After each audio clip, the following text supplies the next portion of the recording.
Hello and welcome to Who Is Best, a show where I, Claudine, take games that give you choices and rate those choices in a tier list. Mario has proven to be one of the most versatile IPs in the world of entertainment. From platformers to kart racing, from tactical rabbits to brawlers, this guy does it all. But one of Mario's significant forays into genres was the jump to RPGs. This culminated in the Paper Mario series, which ranks up there as one of the best ever made. Paper Mario is an interactive, easy to pick up, hard to master game where Mario travels to different parts of the Mushroom Kingdom with different partners to assist him in battle.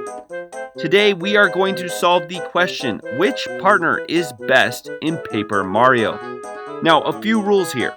One is that in this game, late game enemies have defense that cuts damage given. This is devastating to some partners. Also, there are many badges that can change up the playstyle, but we'll be considering the partners outside of bad strategies as there are so many. Finally, there are two different upgrades each partner can get, the Super and the Ultra. Each up their stats and give them a new move.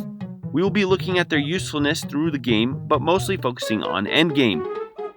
Now, with all that out of the way, let's start with the tier. Kooper is useful for the first few chapters of this game, but he'll be your most benched partner out of the lot. He has a beginning attack that damages all ground enemies, but defense and protective enemies harshly cut the usefulness. His other moves are useful, but again are restricted to ground enemies. Ultimately, when considering all their partners, there isn't much reason to use him. Lackluster isn't necessarily a bad party member. Spiny Shock can hit all enemies, and with the right badges, his Cloud 9 skill can be God tier. As support, he is good, but his Ultra rank move is useless and you get him at the very end of the game. He is hampered by enemy defense and has limited offensive ability as well. Ultimately, he is another character you'll probably bench for better party members. The low tier. Goombario is the first partner Mario acquires. His Tattle ability provides enemy stats which can be extremely useful for some fights. Charge is a great skill, and multi-bonk with the right skill set can be deadly with unlimited damage. Despite the potential of multi-bonk, Goombario still lands in the low tier due to his weak damage output, inability to hit roof enemies, requirements of charge to be useful, and Tattle being made useless by the Peekaboo badge. He is a good character, but just doesn't quite hit the mark. The mid tier. Bo is an amazing character when it comes to the story. She is hilarious and her design couldn't be more on point. As long as an enemy doesn't have defense, her attack can obliterate. Also, Out of Sight can save Mario from any hard-hitting moves. But because her attack is a multi-hit, she is screwed by enemy defense. She also has no multi-hit attack. Finally, her super rank move Spook is completely useless. Sorry, Boo. The top tier.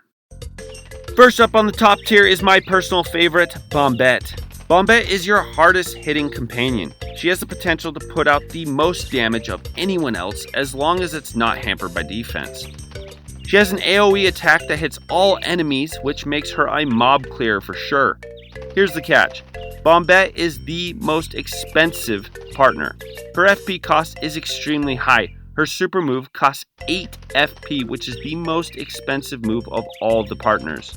So she really ends up being a double-edged sword. Watt is one of the most consistent party members in the game.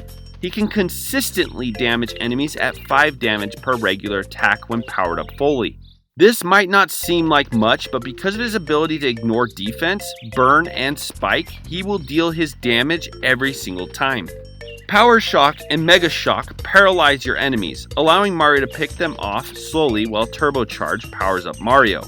This is extremely useful as a utility, since Mario is your best attacker anyway.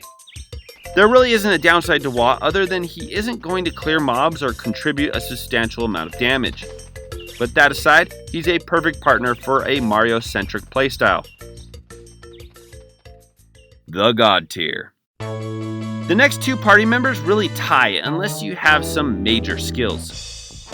The first is Parakarry. Parakarry can hit any enemy with his regular attack, and Air Raid hits all enemies while also ignoring defense. His inputs aren't hard, and you get him towards the beginning of the game, meaning that he is probably the best choice for any newcomers. His only real weakness is his super move, which, like Bo, is pretty much useless. The final member of the God tier and this tier list is Sushi.